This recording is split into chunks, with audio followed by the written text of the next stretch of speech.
Welcome, I'm Andrew Cadie, a musician and producer, and every now and again on my YouTube channel I'll be having a bit of a chat with a colleague about how they do music and what they think about it. So for this very first edition, I'm very pleased to welcome my good friend and often collaborator, Katie Doherty.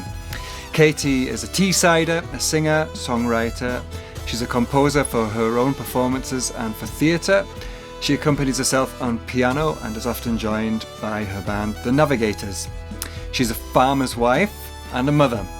Katie studied folk and traditional music at Newcastle Uni, which is how we met, and just in very recent times, she has released her brand new album, Flow, which is fabulous and lush and out there for everybody to listen to.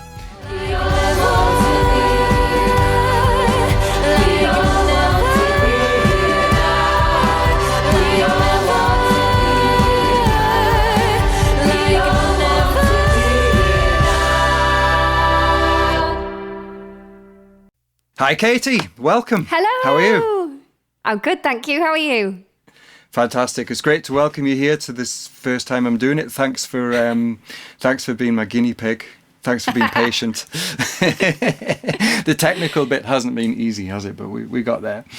So just before we get onto your brand new album, which is fabulous, here's a really general question. When you think, I want to hear a really great new song, what would it be that you're hoping to hear?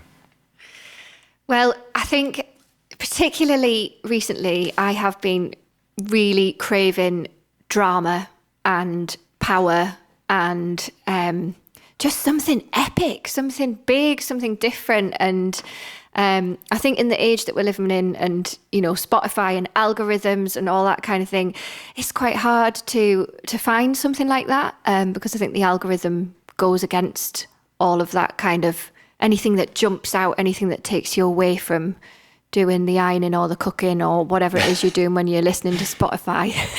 Yeah. So yeah, that's what I would be looking for. What about you? Well, same thing really. Like you say, the algorithms in these streaming services seem, if you're looking for something really new and something that surprises you, because I find the older you get, the harder you are to surprise, and I really want to be surprised. And I just think, I've heard it all before.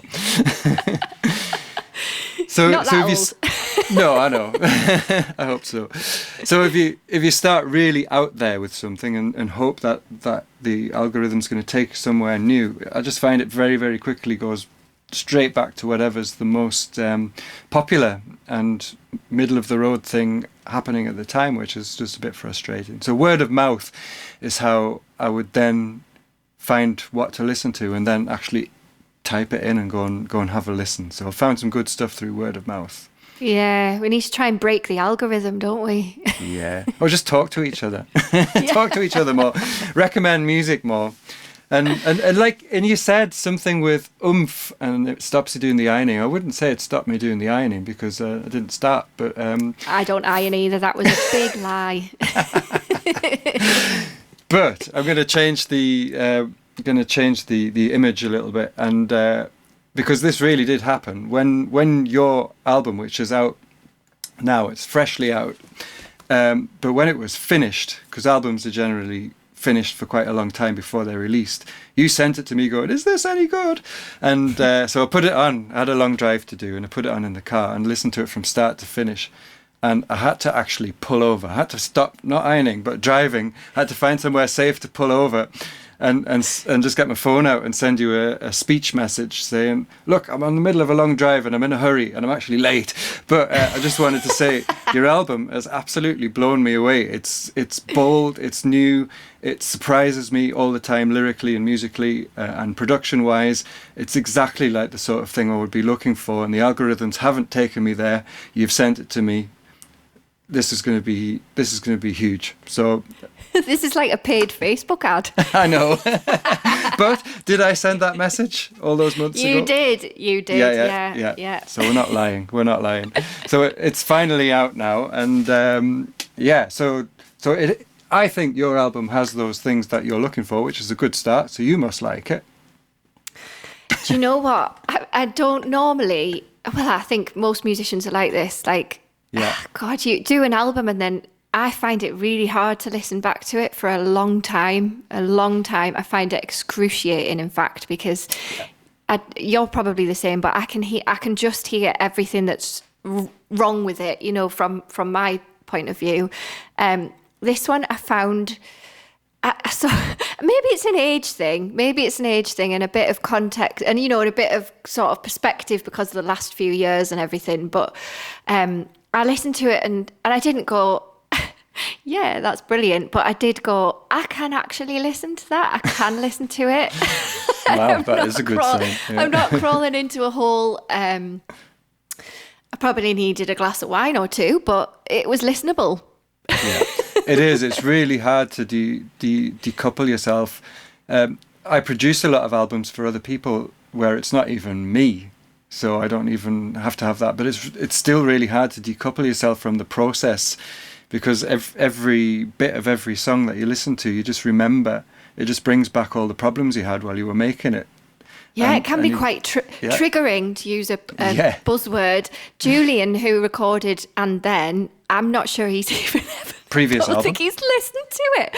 I still don't think he's listened to it. No, because there was a lot of technical difficulties in the final sort of days, and there was a deadline. Of course, there's always a deadline, and it was really stressful the last few days. And I think you sort of go back to that. It's like muscle memory, isn't it? You go back to that place of utter doom and dread.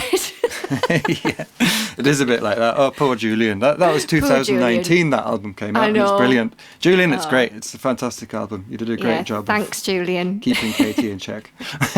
So this one, Flow, which is just out, the one we're mostly talking about today.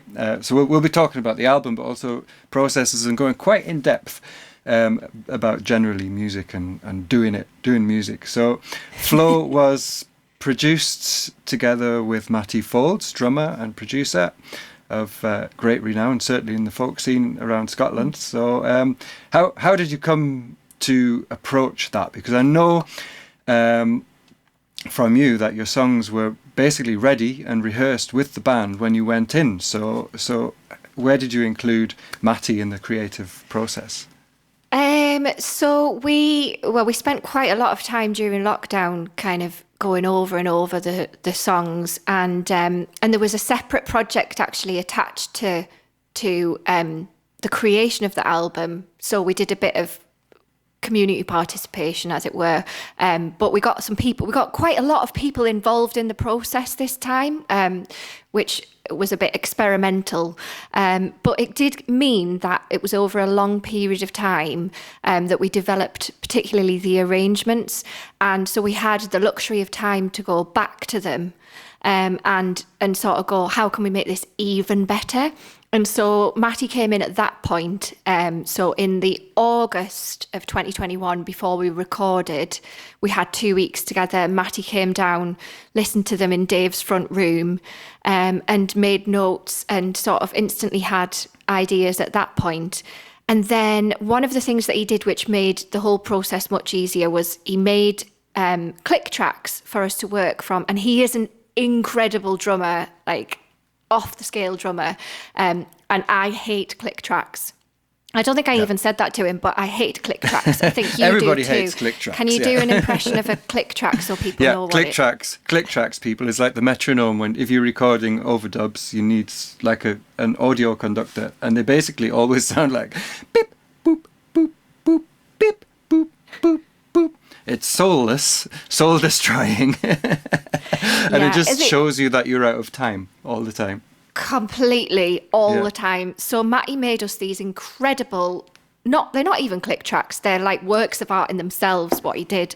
But it just meant that we had a groove, like we could move with it. And so when we got into the studio, you instantly relaxed because you'd practiced to these grooves. So you knew, the ebb and flow and the kind of the movement in the music was already there. So that made it much easier. So let's just so I'm understanding this right. He came down to Dave's front room, Dave Melodian player and the Navigators.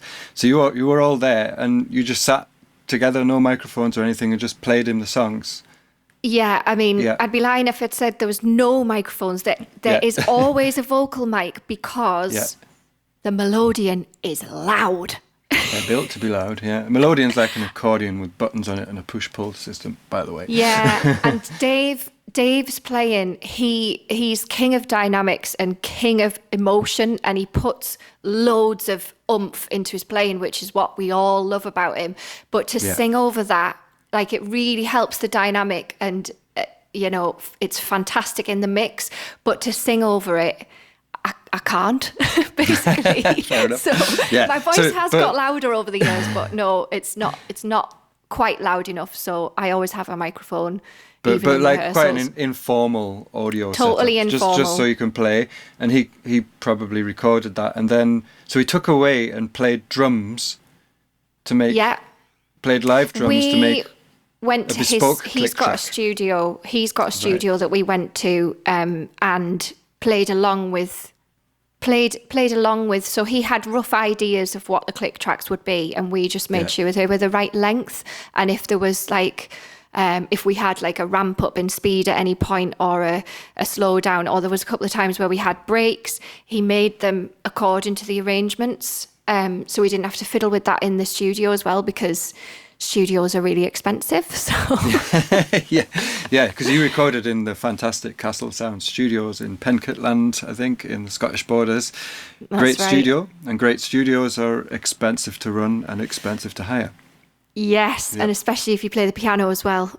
you have to hire the piano, and you have to have it tuned and all that kind of shebang. So but it's probably also studio. focuses the mind and inspires as well. You've got to be well rehearsed. Yeah, you've got to be well rehearsed. And Matty is incredibly organised as well. He had a spreadsheet. I love a spreadsheet. As long as someone else is making it. Yeah, exactly. So he just had a plan for each day. He had a way of doing the vocals so that my voice didn't wear out, and I wasn't doing a million takes. It was. Go on, spill the beans. How did you do that? Because that's a thing a lot of singers struggle with. We only did them in the afternoon. We did everything before vocals, and we only did them in the afternoon, or even towards the end of the day when I'd warmed up and sort of in the groove with stuff. So we did sort of an hour or two of vocals at the end of each day. And then there was things like the backing vocals we did in a completely different way to the way I've done backing vocals in the past, to try and make the sound bigger. So the three of us sing live together, sometimes in harmony on stage. But for the purpose of the recording, we wanted the sound to be a bit bigger. And in the past, we've got a choir in, and like you guys sang on And Then, which was incredible, which is lovely. But just in terms of having time and the capacity to do all of that, Matty found a way around it and just made us sound bigger. Yeah. So you were saying before we did this chat, that you'd actually all stood a long way from the mic, and then a medium distance from the mic, and then a bit closer, and mixed all those together to get like a depth of sound in the backing vocals. And I didn't know that when I first listened to the album, and it just sounds like you've got tons of people singing along. It sounds amazing. It sounds huge. That's a great effect. Very enjoyable. Reminiscent of Elbow. I know you're an Elbow fan. I don't know if you've if you've consciously been influenced by them. I've tried to. Well, obviously there's quite a few fundamental differences between Elbow and the Navigators and myself and Guy Garvey, although I think if we met we'd get on, to be honest. Yeah, I think you would. Love to have a pint with him sometime. Guy, if you're listening. The sort of, anybody who says we have similarities to Elbow can be my friend. Love Glad to hear it. Love Elbow. Yeah. But that shines through, but in an original way as well. It doesn't at all sound like you're trying to copy anybody.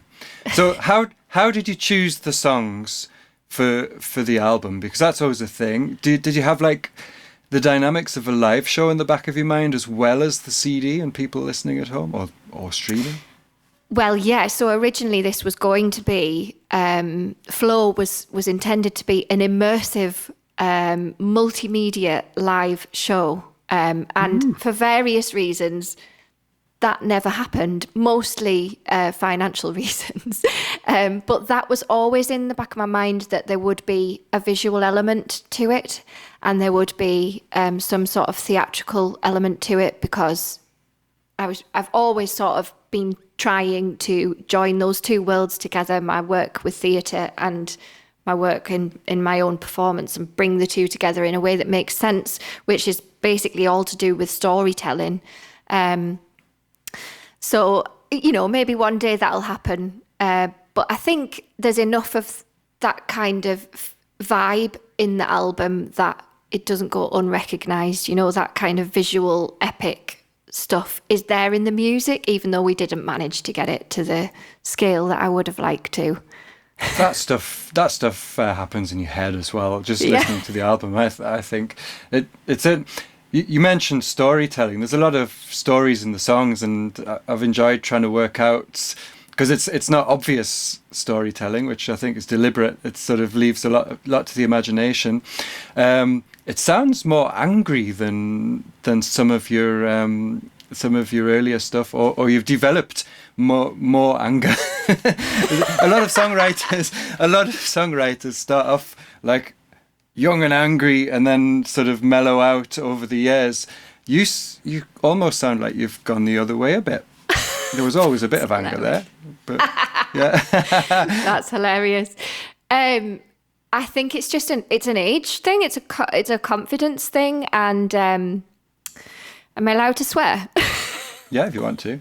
Well, it was just a bit of fuck it, a bit of kind of. I have always had that side of me. I've always had that. Yeah, it's a funny thing, isn't it? I was talking to somebody yesterday who was, if you're into your star signs, which I am a little bit. I am a Cancerian, and I'm just as much of an introvert as I am an extrovert. And so there's those two sides of me. I've always been a bit of a, now I'm going to hide in a shell, and then now I would like to be really loud and show off. And I think the loud and showy offy bit I have suppressed when I was younger, because I think maybe as a female in the folk scene, not necessarily in the folk scene, not just in the music industry, maybe I felt like I needed to contain that part of me, or be able to explain it in a really clear way. And I've never been able to do that, probably. But now I feel like this might be my last album. So what? I hope not. But you never know, do you? You know, the last few years have taught us that. You never know. So I really just wanted to it sounds really corny, but be just true to myself and go, this is how I feel about that. Yeah. Which if is you don't really, like it, then I'm not bothered. That's a really hard thing to do in songwriting, though, isn't it? Because you're exposing even if you're not sort of really obviously singing about yourself and saying, this is me and this is how I feel about something. You are, even if you're doing it about, I don't know if you see it that way, but even if you're singing about someone else, if it's a story song about someone else, of course you put in your own emotion and your own experience, or using that experience to imagine to empathize with the person you're writing about, even if it's not about you. So that's really quite revealing. And I don't, and I think a lot of songwriters battle with that and battle against it, and actually it's something to be embraced. I really don't think you can write a good song without that being part of it. Even like you say, if you are writing a reinterpretation of somebody else's story, or, you know, even a historical account of something that's actually happened, I think it has to have a bit of you in it, and your perspective and where your standing point is. And and Karine Polwart, who I'm also a huge fan of. She once said to me a lot of years ago, and I'm probably paraphrasing this or not recollecting it completely correct, but she said about songwriting that it needs to have as enough of the personal to make it meaningful to you, enough space for other people's interpretation, and enough of the universal to make it relevant to enough people. And I sort of write that down at the beginning of all my songwriting sessions, and it's like a little tick box. Does it have those three things from my point of view? So yeah, I agree totally with what she says there, because no matter what you write a song about, and even if it is totally personal and you didn't think of any of those things, the listeners will attach their own meaning to it straight away anyway, and it'll become their song and very personal to them if they latch onto it. So, and it's almost like there's suddenly another version of the song that lives in them. So if you can help them along with that as well, then that's great. And plus, the key, songwriters out there, maybe a key to having people latch onto your songs in the first place. If you make it too specific to yourself and too inaccessible because it can only apply to you, it's maybe just alienating anyone who comes to listen to it.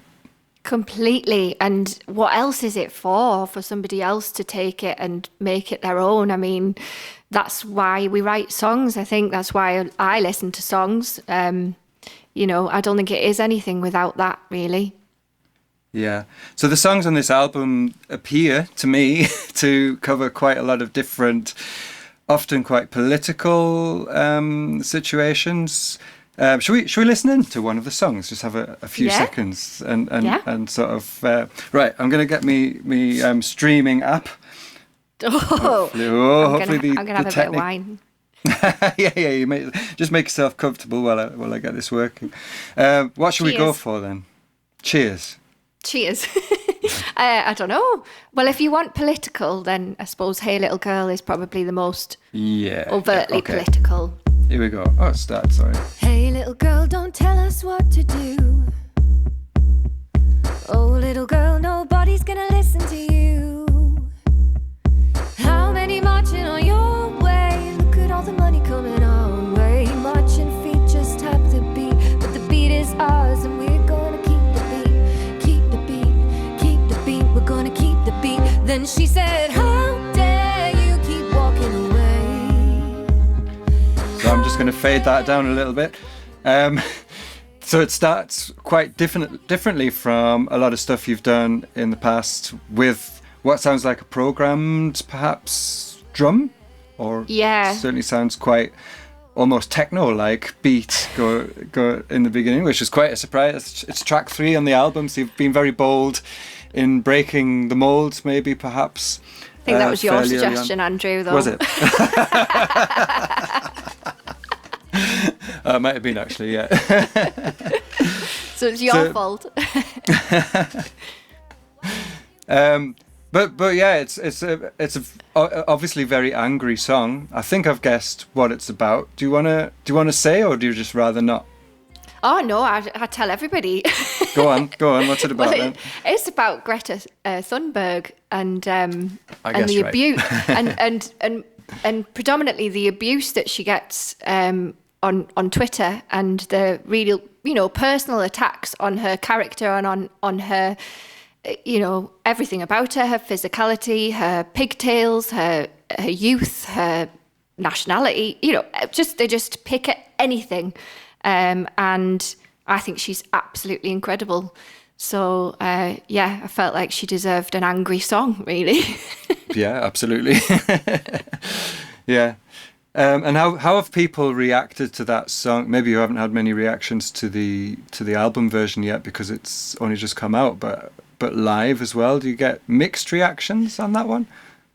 I do, actually. Yeah. I've done the same introduction to it. So we've just done a 15-date tour, and I've done the same introduction every night. And sometimes I've had a very subdued reaction to the introduction. But more often than not, I've had a very positive reaction and people cheering for Greta. So, which is nice to know. people who come to our gigs are of the same sort of mindset. But I suppose that's to be expected in the field that we're in a little bit. And yeah, quite surprising actually, because I think maybe I thought that the younger crowds would probably be more in tune with it. But actually in Whitby, there was a couple, and it was this lady's 95th birthday. Wow. And I've forgotten her name, but she came up afterwards and said, "We absolutely love Greta." And I thought, there is hope for the world. Indeed. So you've got that sort of overtly political. Let's have a look at something else. So overtly political song, always good, and that kind of fits in with the. You've come. We studied folk music together, so you've definitely got a folk background. But I think you've always had a contemporary background as well. And we, for folks out there, we sort of started as a busking duo when we were at uni, the two of us, because of a shared love of Eddie Reader from Fairground Attraction, and also because we were sort of in amongst a lot of people who were very, very focused on folk music, and we had this kind of other thing as well that we were into. And you've always kept that. You've always, I think anyway, in your songwriting, and I think it's a very hard thing to do, and not many people get it right. For me anyway, with authenticity, is to find a line between contemporary music and traditional music without it sounding corny or put on at any point in either direction. All right, here's a tricky question. How do you do that?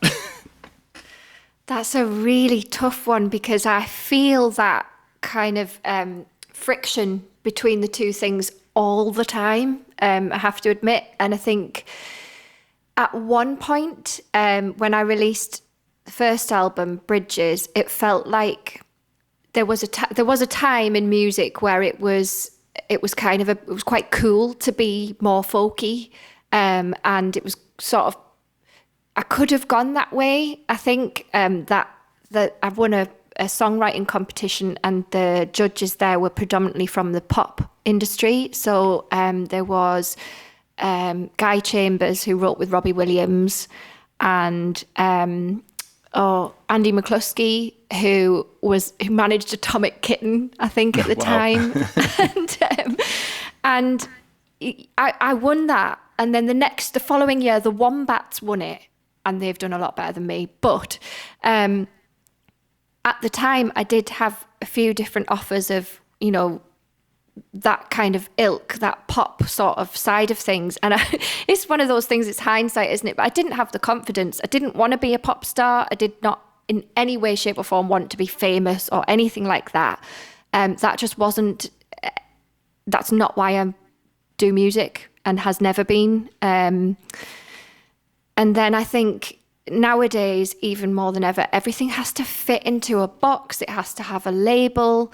And I probably could try and squeeze myself, go more traditional, go do some more traditional songs, be a bit more kind of folky, to fit into that side of things. But like I say, I think because I'm now older making albums, I don't see the point. I just think, well, it's not me. It's not what I want to listen to either. I don't want to listen to something that I know is trying to squeeze itself into a small box that other people want it to be in. So, but you don't listen to your albums anyway, do you? I don't know. I still listen to no, Eddie but I know Reader what you mean. all the time. Yeah, but yeah, I think audiences also pick up on that kind of authenticity of an artist trying to sound like what they think the audience want to hear. Yeah. I mean, obviously, I think musicians and performers always instinctively gravitate towards what works. If you perform in front of an audience, or maybe if you're purely online and just watching the likes, then you're going to automatically sort of do something that your listeners want to hear. But if people go beyond that and try too hard, I think your average listener, even people who who don't even think about ever wanting to play music just know. I think people know if you're being yourself or not. Yeah. I think and I think you're the same, and Broom Besums are the same. Like, we don't completely fit into that mold, into that kind of, we're not, well, is it right to say we're probably not easily marketable? It doesn't feel easy. No, I know. But I was gonna ask you that about the new album anyway, because it's on the surface it could be argued it would maybe be more easily marketable, because now you've got synth bass and drums on most of the songs, so there's a sort of very definite beat and strong elements of contemporary music in there. I hate that word, pop music. Let's say pop music. Yeah. All music's contemporary if you're making it now. So there's strong elements in there, but there's also fiddle and melodeon, which played in very folky ways by great folk musicians. So does that just confuse things, or does that make it more easily marketable? How have people reacted so far? I mean, I can only go from the live reactions, because I don't really know what people are going to say about the actual album. And we've had one review from Bright Young Folk, which was really, really positive review, which pleased me a lot. But the live reception has been fantastic, like really, really positive, and no one has even gone there to, no one said. And we play the samples live, so I have a keyboard that I have a sampler within, and so I can trigger the beats and stuff within the song, the beats and the synth.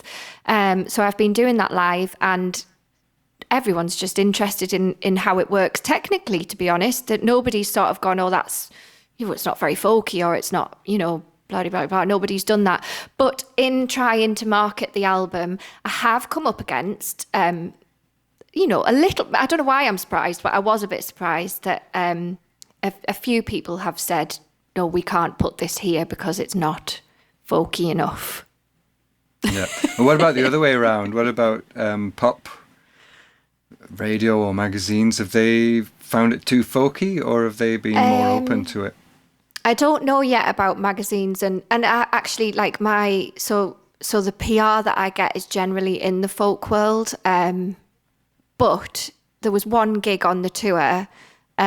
We played a festival in Stockton called Songs from Northern Britain, and it's predominantly an indie festival of Scottish and Northern bands who are from Northern Britain or Scotland, obviously. And it was in an indie venue, and obviously Stockton is kind of my hometown. But I was worried about it. I was, I'm not going to lie, I was thinking, I'm not sure how this is going to go down. It was my favourite gig. And I think it's because the festival itself's been going for a while, so people go just to hear, like you were saying at the very beginning, new music. They're going to hear something different. They're going to be surprised. And we got a really, really good reaction. And so yeah, I think if we could funnel it a little bit into the pop world, it might go down quite well. But that's easier said than done. There's a lot of competition. There's a lot of people trying to get in there. A lot of people trying to stand out. But surely. And as you must somebody stand out said to already. me recently, you're not Katy Perry. Well, that could be interpreted in all kinds of ways. I know. You're definitely Katie, though. Definitely Katie. Yes, I am aware I'm not Katy Perry. So after 2 decades of writing songs, that must be about right. Sounds like a lot. 3 albums. How do you avoid any feelings you might be repeating yourself? Oh, do you know what? That I am so lucky, because I get commissioned quite often to do really a wide variety of projects. So I quite often do songwriting with primary school children. In fact, I go into a school now once a week and do songwriting with them. I work for various different theatre companies on, and absolute array of different types of shows. So children's theatre quite a lot, but then also I've done some audio stuff during lockdown. Quite a lot of the shows that I was working on went to audio, and it's projects like that where you have to think differently. And then recently I've done a project with an amazing musician called Leena Turtunen, and she's a Finnish YouTuber and music producer and songwriter. And she works in a completely different, like, we are worlds apart in the way that we work, which can be quite daunting, but we found a way of working together, and it's totally changed my way of thinking about songwriting and all that kind of thing again. And then obviously being part of the Broom Besoms for a while makes me, sort of being in other projects and playing with other musicians is what keeps it fresh, because then I go, how do I do what they do? Yeah, so for those who don't know, Katie joined Broom Besoms, band that I play with Mark Bloomer, for several tours and several albums. You were more than just a guest musician, and we were doing the same thing. We were going, how does she do that? we should do more of that. And it's bringing yourself out of your comfort zone. More and more, I just think it's quite easy to find a way of doing something, and then just sticking to that, but then you end up just repeating yourself or sounding quite samey or maybe not reaching your potential. But jumping out of your comfort zone just generates a whole lot more work as well, doesn't it? Because things that just work, you just know, I could write a song now and it'll be finished in 10 minutes. It'll probably be boring, but at least it'll be a song. But yeah, exactly. Do you know what I mean? It can open a can of worms, can't you? Playing other people's music as well. I'm sure you find this because we both still play other people's music quite a lot and do covers, and I know you've managed to integrate Stevie Wonder into a Broom Besoms set flawlessly, seamlessly. And I think stuff like that really helps, and doing it in your own style and stuff. Yeah. Do you even think that's a prerequisite to becoming a songwriter anyway? So if anyone out there is thinking of writing songs or just starting out writing songs, the feeling I get, anyone I've talked to who writes great songs has spent maybe a few years singing other people's songs and learning them off by heart, not just reading them off a sheet or singing along with the radio, but internalizing the structures, the chords, the lyrics. Because to learn the lyrics of a song, it's quite a big undertaking, takes a long time, and it just gives you a feel for structures, for rhyming schemes. That's innate. It becomes innate, so you don't have to think about it. Then it becomes self-expression. Because you're just copying people all the time, aren't you? No matter how original you think you are. Basically. I'm not talking about you. One. Everybody. Unless you would just sound like you were from Mars or something and no one would like what you did. But yeah, that's the way I think about it. Anyway, I don't know if you see it like that. Definitely. Yeah, I think that's one of the biggest tips I would give somebody who was wanting to take up songwriting is just copy who you like. And then sort of making it your own is the next challenge. But you can't make it your own unless you completely absorb it and, like you say, like be able to do it secondhand. So we'll have another listen to one of the tracks from Flow, your fantastic new album. And here's one that I found interesting for many reasons. I'll just put a bit of it on. A Lifelong Stupid Dream. Title is one of the things I found interesting. But here we go. Lifelong stupid dream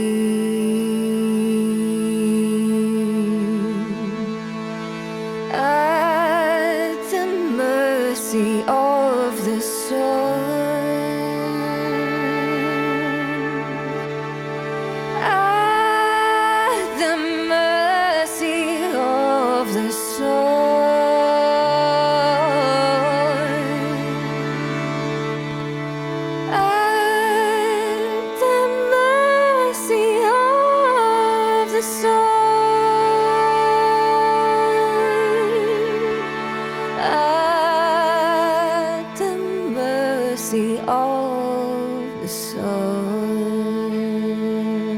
So that's a really beautiful bit of well, bit music, singing, everything, and it reminds me of right. You perform under your maiden name, Doherty, which is obviously an Irish name, and that sort of evokes Irish Sean-Nos traditional singing to me, and traditional just the modal, the scale that's used, and the drone-like textures. Is that deliberate in that song?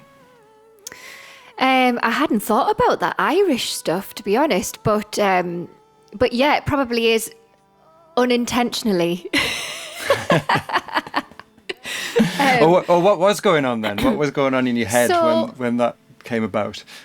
Well, it sprung from a project that I did about a novel called The Awakening, which was written by Kate Chopin in the 1880s. I might be wrong about the date there.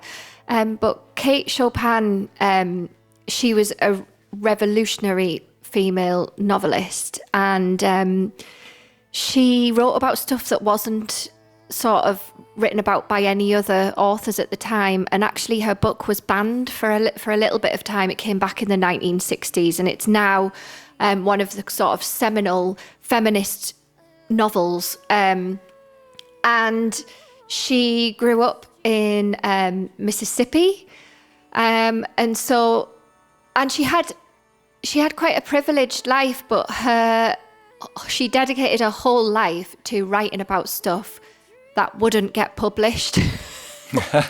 All right, well, that's like being a folk musician, really, isn't it? Yeah. She was never going to get published with the stuff that she was writing about. She was never going to make, loads of money from it or whatever. But she just kept doing it. She kept on writing about it. And in the stuff that she's writing about, there's sort of race issues. It's problematic in today's world. But that thing about just keeping going with something and not even sort of knowing why you keep doing it. All right. That's where it came from. That's where it came from. But I also wanted a kind of something that was therapeutic to sing. I try and put something therapeutic to sing in every set that I do, that I perform, and album as well. Just it's a bit self-indulgent, I think, this song. I just really like singing it. I can see why. I just really like singing it. It calms me down. But it has that effect on the listener as well. But it also has a lot of power, and that's something I've noticed that you've done on this album more than in the past, is that you've really opened up the throttle vocally. I don't know if you see it like that, but that's just what instantly hit me this moment. Where you've really kind of gone sort of double F on the vocals. You've always done it every now and again, but often very sparingly, and seems to be enjoying that aspect more this time round. Yeah, I'd say that the recording of that, we didn't do that to click. We did it pretty much absolutely live. That recording, and so some of it is improvised. So it's like a momentary thing. But vocally, I have done a lot of work. I think we've talked about it, sort of just getting the best out of my voice, because I've always had things that I've wanted to do vocally, just to try and stretch my voice as much as I possibly can. Does that involve learning techniques then? Yeah, definitely. Yeah. And being involved with musical theatre, like I've had the absolute privilege of auditioning people for musical theatre projects and literally being blown off my seat by people's vocals. And there's a very different technique in musical theatre singing, and it's got to do with stamina, and it's got to do with power, and being able to do that 6 or 7 nights a week without breaking your voice. So I've done a lot of kind of research into that and just vocal techniques. And I think we were doing it sort of the same kind of time during lockdown. We were looking more into vocal techniques and Just getting better, really. You never stop learning. That's the thing, and that's I mean, it's funny to hear you say that because I mean, when we first met, I think you were about 18, and already you'd performed in football. Had you performed in a football stadium? Randomly. So you had some pretty serious gigging under your belt already at that age, and everybody thought, wow. Katie's got a great voice and everything, but there's always that self-doubt, I think, in every good musician, and I know that you've always had to deal with that, and well, we all do. So how do you deal with that self-doubt and that nagging, is this good enough sort of feeling, and how much do you deal with it?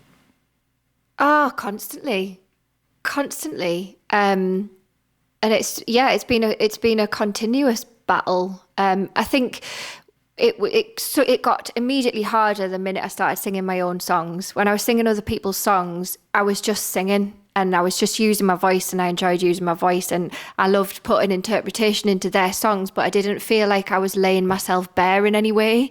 But singing my own songs, I really struggled. That was where sort of the stage fright kind of started.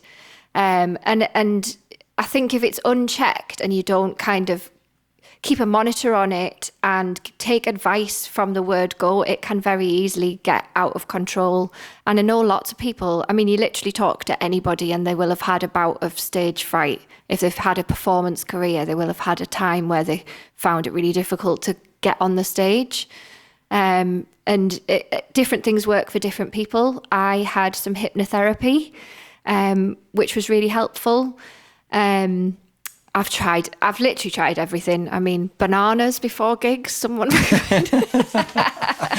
What's the thinking behind that? Or is that a can of worms? There is something in bananas that's supposed to calm you down or something. But I think age and becoming a parent, all of that helps. And actually just going, it's not about me, kind of turning the gaze outwards and going, they're not here, to look inside of me. The audience are there to connect and have a nice time, and, just take anything that'll take the pressure off. So like singing with you guys with Broom Besoms just took the pressure off me completely, and I felt safe. You've got to find a place where you feel safe, and I think that can be mistaken for diva behavior if you sort of need certain things to prepare you for a performance, or you need certain things when you're on stage. Quite often that's just so that you can actually do the thing. Yeah, it's quite a high pressure environment, because if you start fumbling around trying to get into the right mind space or trying to find something that you need, you can lose the attention of the audience really quickly, and then it becomes really hard to get it back again. So I think a lot of performers have little routines, whether it's for that personal safety feeling or for me, it's just because I know if I don't at every gig put my things down in the same place every time, I just won't be able to find them again, even though they're in plain sight. I'll just be, where's my guitar? And everyone can see it, and I just can't, because it's that stress situation of being on stage. So for me, it's a very practical thing. I have Mark, my performing partner in Broom Besoms, is sometimes shaking his head like. I'll always have my microphone stand at the same angle, and it'll be different to his, which drives him crazy.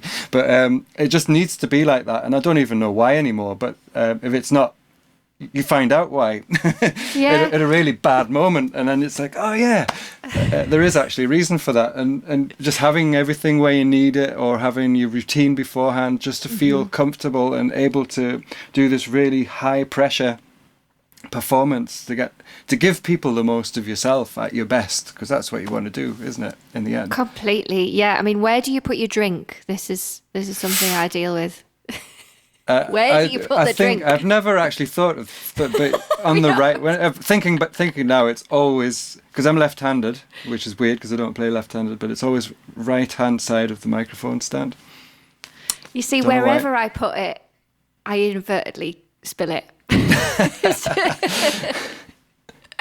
You need like to a watch running some joke. videos of yourself Oh on no! stage, God, my God, I couldn't do that. and you need to identify somewhere where you never go, for whatever reason that might be, and put your drink there. Yeah, and do you know what? That's As my well, advice. a couple of people have commented to me about holding the microphone because Right. that is seen as a pop thing to hold the microphone, and it absolutely riles me because I hold the microphone for vocal technique and Yeah. to keep me grounded, because if I didn't hold the microphone, I would fall over. Okay, so Yeah, but that's your people have choice. funny ideas about that. That is yeah, your choice. I'm going to Yeah, hold the yeah. microphone. I'm going to fall off into the front row. So choose. But the funny thing is, right, because you've talked about stage fright now, and I know you for a while you had really, really bad stage fright. And I remember the moment it happened, because we were performing quite regularly when we were at uni with Roger Purvis as a trio, Roller Penny. Never an issue, was it? Or if it was, we never noticed anything. Not But as soon as really. you had your solo act under your own name, before a show, you'd be like a different person. It would be like an illness. It would be really very intense, and you'd be in a really bad state. But then you'd go on stage, and nobody would know. Nobody in the audience, because you wouldn't be shaking, you wouldn't come across as nervous. You'd be in command of the stage, and unless you said something, no one would ever have the faintest idea that you'd just been backstage with awful stage fright. Were you aware of that at the time? People have always said that to me, and I think I am probably aware of it now, that I probably should have been an actress. It is a coping mechanism, and it's fight or flight, isn't it? It's like, Yeah.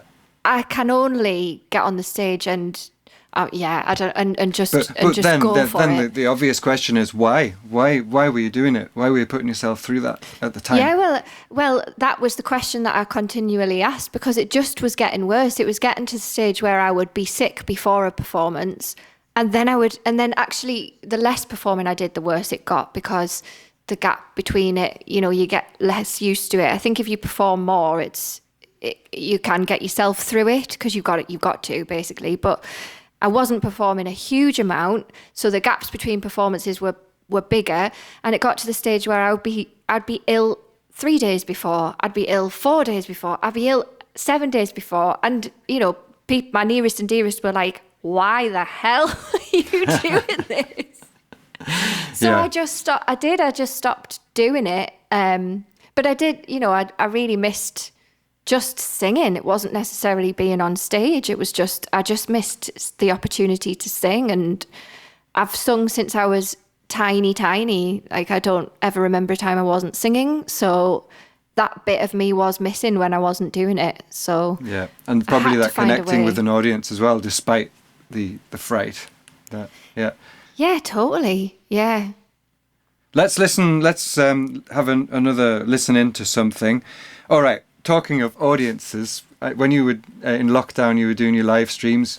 All your family wanted to hear this song. You know which one it is, don't you? Yeah. Red dress. Go on. Yeah. Let's put a bit of that on. I'm going to fast forward a bit so we get a bit of vocal. World needs a bride. All right, we'll get more of the chorus. Waves anymore. I hear your voice everywhere. You're beside me. You burn like the sun on a glorious day. Chorus. I'll put your red dress on. The world needs a brand new song, and there may be pain in the morning rain, but everyone deserves a change. Oh. So what's that song about? It's beautiful, by the way. I totally understand why everyone wants to hear that. Well, it's about lots of different things, isn't it? But it came from a really good friend of mine called Lizzie, who grew up by the coast, the northeast coast here in Whitley Bay. And I've known her for a lot of years. And just before lockdown, Lizzie emigrated to New Zealand. She'd had a really tough time past few years, and I'm sure she wouldn't mind me telling people. Her mum passed away, and she was very, very close to her mum, and it completely changed her life. It was a completely life-changing experience, and she decided that she needed a change. She needed to do something completely different in a completely different place, and she uprooted her family, who'd only ever lived in Whitley Bay, and went to New Zealand. And Lizzie is one of the bravest women I've ever met in my life, and she told me once that her mum used to say to her if she was having a bad day or she wasn't feeling confident, and Lizzie is one of those people, like you were describing before, where I know she's not always 100% confident and feeling wonderful, but she will bring massive amounts of energy, and anybody who meets her would think she was just sunshine on a stick. Like, she just radiates. There's radiators and drains, and Lizzie is a radiator. And her mum used to say to her, if she was having a bad day or whatever, wear red. And I just thought, we can all relate to that. Like, we all have something, like you putting your stuff all in the right order on the stage, or me constantly spilling my water in a performance. Maybe not that, but it's why some of us wear makeup. It's just something that makes you feel a bit more confident moving through the world, and helps you to make those big decisions and make a change. And I think maybe it resonated at the time because my eldest niece was going off to university and leaving home for the first time, and obviously we were all kind of in that situation going, something needs to shift here.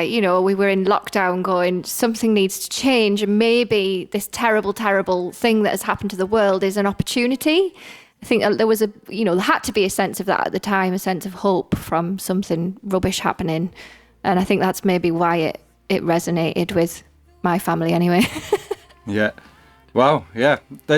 See, it's great to hear the stories behind the songs, and you've got your own story talking of big changes when throughout university. Of course, you were living in Newcastle because that's where we were studying, so enjoying the city life.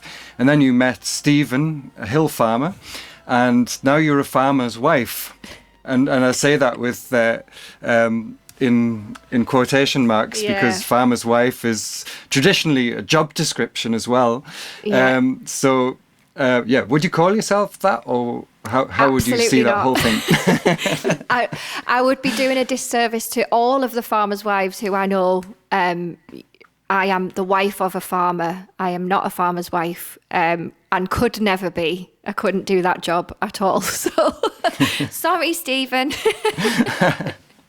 No, but he's very obviously into your music and into you doing your music, which anybody who does music as a job and also has a partner of any type knows that's a very important thing to have, that support from a partner.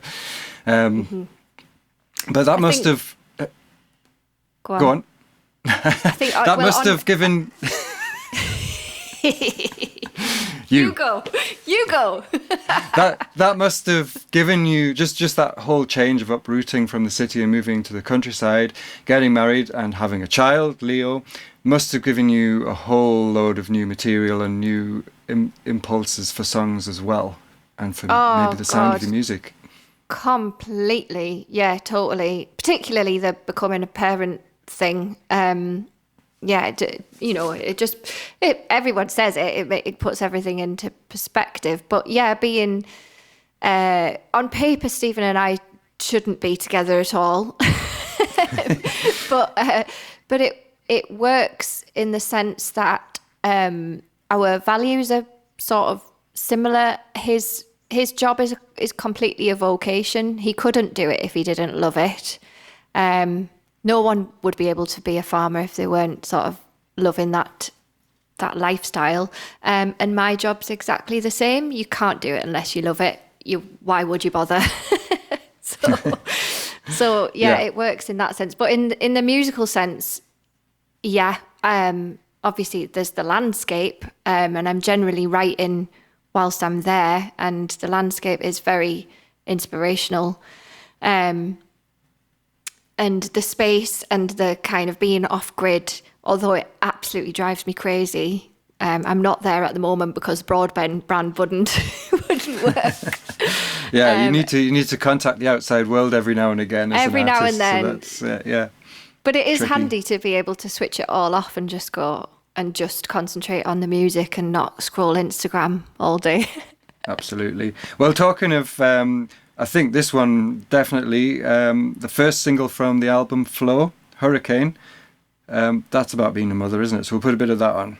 Yeah. I can feel a hurricane coming through. Oh, I can feel a hurricane coming. What are we gonna do? Oh, it's getting stronger all the time, building up to what is yours and what is mine. Oh, it's getting stronger all the time, building up to what is yours and what is mine. And I ain't never been a rebel till I had a little. I'm just going to fast forward to where the drums are in to give people a taste of that. There's Matty giving it some. Look at the time, I am late. That's really cool, that bit. That is cool. Who's coming with me? Who's coming with me? So, what's the thinking behind that song? That's quite an angry song, Yeah. in a way. Yeah. Actually, that drum bit though, I know Matty had like a suitcase of spoons and all sort. I can't remember what he used, but some of them weren't meant to be percussion instruments at all for that little bit breakdown. But yeah, the song came out actually. I wrote it at the time that I was doing this project about Kate Chopin and the Awakening, and that coincided with the whole thing with George Floyd happening in America, and it was just like just watching a hurricane. Basically, it was just like watching a storm take place over the whole world, basically, and there was lots of hurricanes in the work that I was doing, because the Awakening is based on an island near Mississippi, and that island has actually been demolished by a hurricane since. And yeah, there was a lot of anger and a lot of like, we're on the precipice of something, and I'm not sure whether it's going in the right direction or the wrong direction. And as a mother, I'm not sure how to frame this for a young boy who likes playing with toy guns, and all his friends do too. And yeah, you know, and just sort of looking out onto the world from where we were at that point, going, what do I do as a parent in this kind of hurricane we're going into, and how do I make it okay? Did you find yourself writing that at the time when all that was happening? Because Yeah. I ask that because I find it really hard if something's really intense and troubling, something really gets you. I find it really hard to write at that time. I need a bit of space between it. Are you able to write in the middle of the hurricane? Well, I did. Yeah, I did. I wrote that at the time. It wasn't quite as angry as it's become. It's become more and more angry, definitely. It started off as quite a subdued kind of... I write with the piano, so... I mean, that's another way of getting stuck in a rut, isn't it? I don't really play any other instrument. I try and pick up the accordion every now and then to try, you know, if I get stuck on piano and to kind of go in the same patterns and stuff, I'll pick up an accordion or something to just try and sing, take the vocal as the lead to melody. So everything that starts on the piano tends to be a little bit subdued, and it's not until I take it to Dave and Shona, or, you know, whoever I take it to, they go, "Oh, this is rocking." I'm like, "Is it? Okay." So they hear it in a different way to you, and so they'll maybe inject things that you wouldn't have thought of. Because I was going to ask you that anyway, because you work as a band, and you can definitely hear the influence of Dave and Shona in this now, and I know that Shona is now living elsewhere, and Grace Smith has stepped into the sparkly shoes of the fiddle player in the band. And so you'll bring a sort of basic piano arrangement and just play it to them, and they'll interpret, or how much back and forth is there? There was loads of back and forth on this particular album. There was a lot of back and forth, a lot of it over Zoom, and then we had 3 intensive days together where we tried to arrange them, and then we rearranged, and then we rearranged.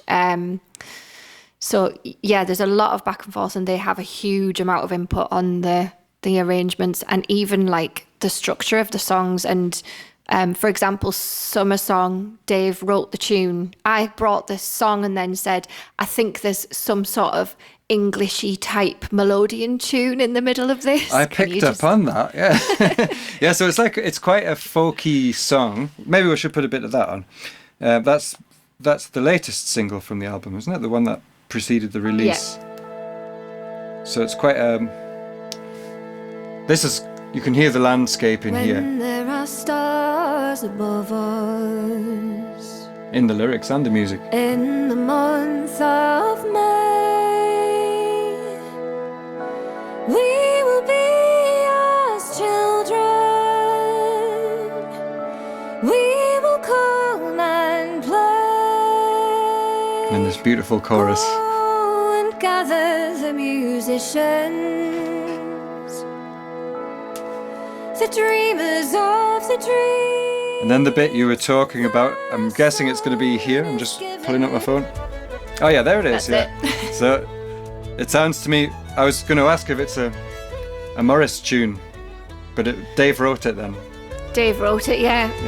Yeah. And Dave and Shona play so well together. Yeah, they do. Yeah. So it becomes quite groovy all of a sudden.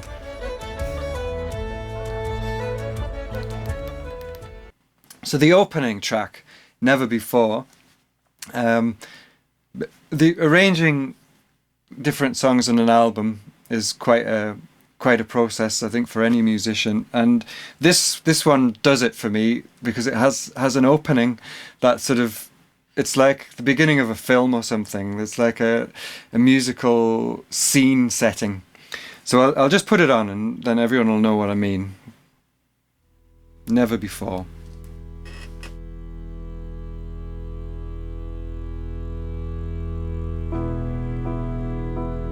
Like never before, everything changed all at once, every heart at the door.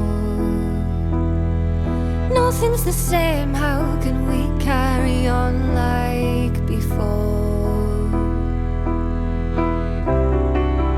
Heaven knows how we got here. We're on fire with so much fear. Right, these lyrics. Does this happen now? Yeah. Will the world be waiting? How long can we stand? These next bits. Listen carefully to the lyrics, folks. To a place where there's no cold-hearted liars, no leaders wielding fire. They're really standout lyrics for me. They take me to a place where there's no cold-hearted liars, no leaders. Is it wielding fires? Wielding fire. Yeah, wielding fire. Great lyrics.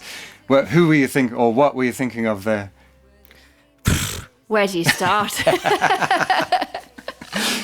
And there's only got more of them since I wrote that song. Yeah.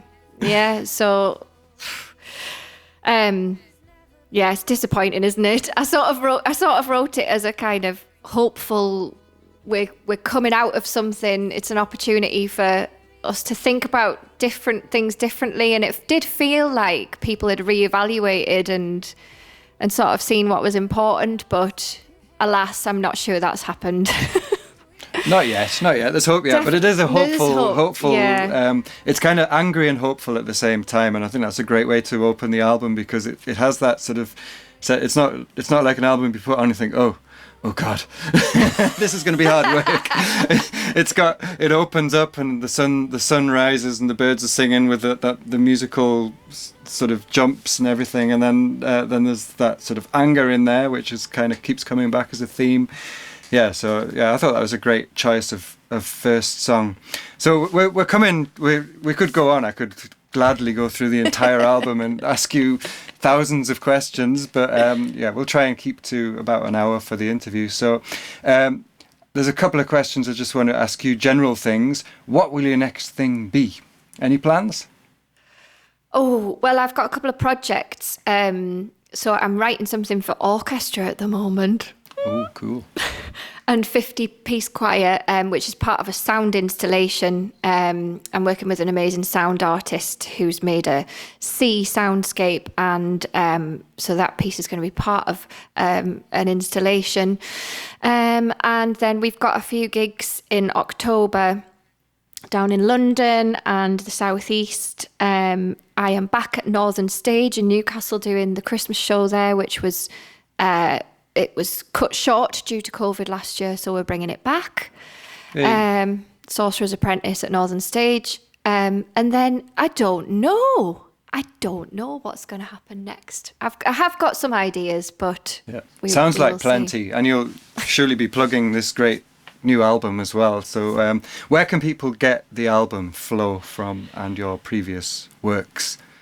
So you should be able to get it anywhere that you usually get your music from, so Amazon, iTunes, Spotify, but if you want a physical copy of the CD, you can get it off my website or Bandcamp very soon. I think you can get it off Amazon as well, so pretty much everywhere really. The usual places. Great. Yeah. And here's a question just out of just good to pick people's brains, take it back to the start of how you discover new music. What could you recommend? Which artist has recently blown your mind? Ooh, okay. So Dreamers Circus, who I fear are Danish band. They've just released a new album with a children's choir on, which I listened to. I was very tired at the time driving back from a tour, but I did cry in the car listening to it. And actually, that's a rarity these days. I am a very emotional person, but the music, I think it's because I need to go out and find some more new music, but I don't often find the stuff that moves me in that way, and Dreamers Circus did. New albums, what is out at the moment? I mean, there's loads of, there's just so much. There's actually so much. You just have to kind of wheedle through all of it to find the really standout, jaw-dropping stuff. I love people like Regina Spektor. I love people who you can't fit into a mould. And she's just done a Tiny Desk concert, which I haven't watched yet, but I will definitely be looking out for. In terms of songwriters, I go back to the same people every time. Eddie Reader, Guy Garvey, Boo Hewardine, Corinne Polwart, Stevie Wonder. Yay. I love all those people. They're all Vin great. Garbett. Yeah. I mean, I could just list millions of them. And right, Vin our Garbett, list would be Teesside folk singer extraordinaire. Was your neighbour at some point as well, wasn't he? Is that right? Well, he didn't live far away from me, and his daughter, we went to school together. We actually sang together a few times, and Vin was very supportive of my music growing up. Yeah. Because that's one thing I do actually want to ask, finishing off. You're from Teesside originally, you've lived on Tyneside, and now you live, is it Northumberland, where it's just on the border. It's on the border, isn't it? On the border of Northumberland and County Durham in the North Pennines. So do you still see yourself as a Teessider, or are you kind of... Yeah. Very definite answer. And do you think you can hear that in your music? If I didn't say yes to that. Fair enough. Yeah. But yeah, I think there's a definite northeast thing in your music, and probably a very definite Teesside thing as well. Actually, on the previous album, there's a line you sing that is just so Teesside, and it just works really well on the song. And then, yeah, I think when I do, yeah. When I'm angry, I go more Teesside. Apparently, all right. According to my husband. Yeah. What's the line? Go on. Let's finish off with that line. I can't remember. I'll have to remember the words of the song. And you can feel tomorrow coming at you like a Force 9 gale. Yeah, coming at you. No, actually, it was. I was thinking of another line in the very same song, but yeah, it is. It's when you get emotional or angry. Yeah, the T-side thing comes out. Yeah, oh, keep my that. mother I would think hate it. Well, she's from Tyneside, isn't she? Yeah. Yeah, she had elocution as well. All right. Well, thanks very much, Katie. That's been absolutely enthralling, and it's just great to have the chance to, after listening to the album so many times, to ask some really nitty-gritty questions about how does she do it. Thank you. I'm going to get you back, though. I'm going to do go for exactly it. the same for you one Cool. day. Cool. I'm up for it.